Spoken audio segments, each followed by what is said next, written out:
লক্ষ্মীপুরের কমলনগর উপজেলার প্রাণকেন্দ্র হাজিরহাট বাজার লুধুয়া সড়ক সংস্কার কাজ এখন এলাকাবাসীর জন্য অভিশাপে পরিণত হয়েছে। প্রায় ৩ মাস ধরে কাজ বন্ধ থাকায় কয়েক কিলোমিটার সড়ক চলাচলের অনুপযোগী হয়ে পড়েছে। ফলে প্রতিদিন হাজারো মানুষকে চরম ভোগান্তি পোহাতে হচ্ছে। স্থানীয়রা অভিযোগ করেছেন, ঠিকাদারি প্রতিষ্ঠান রাস্তা খুঁড়ে বালু, পাথর ও রড ফেলে রেখে উধাও হয়ে গেছে। এতে যানবাহন চলাচল পুরোপুরি বন্ধ হয়ে গেছে, এমনকি মানুষ পায়ে হেঁটেও চলতে পারছে না। চারপাশে খানাখন্দে ভরা রাস্তা যেন দুর্ঘটনার ফাঁদে পরিণত হয়েছে। রাস্তার কাজ বন্ধ রেখে রাস্তার উপরে পাথর, বালি এগুলো রাখার কারণে আমরা রাস্তা দিয়ে চলাচল করতে পারছি না। এর কারণে অন্য রাস্তা দিয়ে চলাচল করা হয়। পাশাপাশি ৩-৪টা স্কুল রয়েছে। এই স্কুল কলেজের ছেলেমেয়েগুলো সকালবেলা এখান থেকে আসতে খুবই কষ্ট হয়। রাস্তার খুবই খারাপ অবস্থা।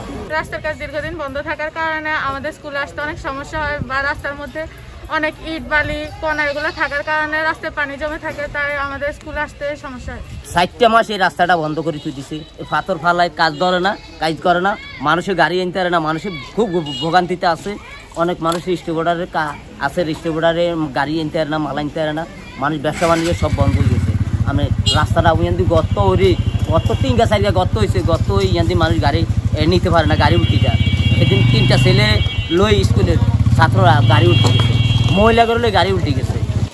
এলজিইডি সূত্রে জানা যায়, হাজিরহাট মাছবাজার থেকে লুধুয়াগামী প্রায় ২ কিলোমিটার রাস্তা সংস্কার ও বর্ধিতকরণের জন্য ১,৪৫,০০,০০০ টাকা বরাদ্দ দেওয়া হয়েছিল। নিয়ম অনুযায়ী কাজের জন্য নির্ধারিত সময় ছিল ২ মাস, কিন্তু শুরু থেকেই কাজের নামে চলছে দুর্নীতির মহোৎসব। নিম্নমানের বালু, পাথর ব্যবহার করা হয়েছে, পুরনো ও মরিচা ধরা রড বসানো হয়েছে। যেখানে ৪ সুতার রড দেওয়ার কথা ছিল, সেখানে ২ সুতার রড ব্যবহার করা হয়েছে। এমন অনিয়মের অভিযোগ ওঠায় উপজেলা প্রকৌশলী কাজ বন্ধ করে দেন।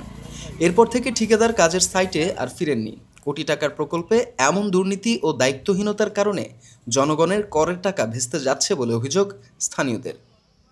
কাজটা বন্ধ থাকার কারণে আমাদের যাতায়াতে খুব সমস্যা হচ্ছে। যত দ্রুত সম্ভব কাজটা ঠিক করে ফেললে আমাদের চলাফেরা সুবিধা হতো আর কি। এই রোডটার মধ্যে আজ ৪ মাস এই কাজগুলো বন্ধ থাকার কারণে আমাদের যাতায়াতে সমস্যা হইতেছে। আমরা কর্তৃপক্ষের কাছে এটা আমাদের দাবি যেন কাজগুলো দ্রুত হয়। আমার ডান পাশে যে রাস্তাটা রয়েছে, দীর্ঘদিন থেকে এই রাস্তাটার যে সমস্যা, এই সমস্যাটার জন্য ব্যক্তিগতভাবে আমরা ইউনূস স্যার এবং আমরা উপজেলা প্রকৌশলীর কাছেও ২বার করে গিয়েছি।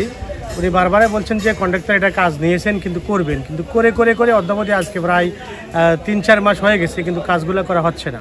এখন রাস্তা মরিচা ধরা রড, বালু ও পাথরে ভরে আছে। এতে স্কুল কলেজের শিক্ষার্থীরা হাঁটতে পারছে না, বড় বড় পরিবহন চলাচল বন্ধ হয়ে গেছে, দুর্ঘটনা বাড়ছে প্রতিনিয়ত। এ বিষয়ে বক্তব্য নিতে ঠিকাদার হারুনকে বারবার ফোন দিলেও তিনি সাড়া দেননি। আইডিয়াল স্কুলের শিক্ষার্থীরা জানায়, আগে ভাঙা রাস্তায় কষ্ট হলেও হাঁটা যেত, কিন্তু এখন বালু ও রডের ফাঁক দিয়ে হাঁটাও অসম্ভব হয়ে পড়েছে। তারা দ্রুত সংস্কার কাজ শেষ করার দাবি জানিয়েছে।